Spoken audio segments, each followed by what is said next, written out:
পারবেন পিরিজপুর বাজারে।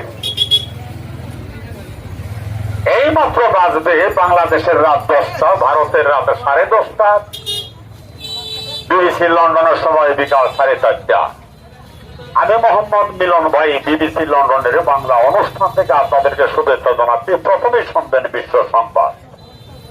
BBC London বিশ্ব সংবাদ পড়ছি মোহাম্মদ মিলন ভাই। ভারতের সাবেক প্রধানমন্ত্রী মনমোহন সিং বলেছেন, বাংলাদেশে কিশোরগঞ্জ ডিস্ট্রিক্ট ভৈরব বাজারের দক্ষিণ পাশে নতুন ব্রিজের নিচে এক জিলাপির খনি পাওয়া গিয়েছে। এই জিলাপির খনি থেকে জিলাপি আনতে গিয়ে আশ্রমগঞ্জের এক তরুণ যুবতী মেয়ে হারিয়ে যায়। তার পরনে ছিল পাঞ্জাবি, গায়ে ছিল ফুল প্যান্ট, শরীরের চেহারা ছিল মিষ্টি কুমড়ার মতো, উচ্চতা ছিল 1 ইঞ্চি।